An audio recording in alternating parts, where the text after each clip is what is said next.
పుష్ప మూవీతో pan India star గా craze ని సంపాదించుకున్నాడు అల్లు అర్జున్. అపజయం ఎరుగని దర్శకునిగా వరుస బ్లాక్ బస్టర్ హిట్లతో దూసుకుపోతున్నాడు దర్శక ధీరుడు రాజమౌళి. బాహుబలి సిరీస్ తర్వాత త్రిబులారు మూవీతో వరల్డ్ వైడ్ క్రేజ్ ని సాధించాడు జక్కన్న.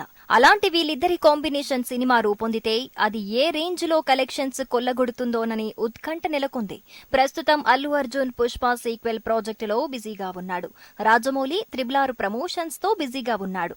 తన తర్వాతి ప్రాజెక్టుగా మహేష్ బాబుతో ఓ జంగిల్ అడ్వెంచర్ యాక్షన్ థ్రిల్లర్ ని ప్లాన్ చేస్తున్నాడు.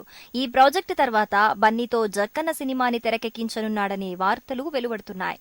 ఫ్యూచర్ లో తాను వర్క్ చేయాలనుకునే హీరోల్లో బన్నీ ఒకరని రాజమౌళి రీసెంట్ గా ఓ ఇంటర్వ్యూలో చెప్పాడు. అల్లు అర్జున్ హీరోగా ఒక కథని తన తండ్రి రచయిత విజయేంద్ర ప్రసాద్ తో గత ఏడాది లాక్డౌన్ టైంలో చర్చించాడట జక్కన్న.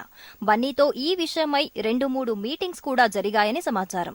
మరోవైపు సంజయ్ లీలా బన్సాలి, సందీప్ రెడ్డి వంగలతో కొత్త ప్రాజెక్టులు చేసేందుకు అల్లు అర్జున్ సుముఖంగా ఉన్నాడనే టాక్ వినిపిస్తోంది.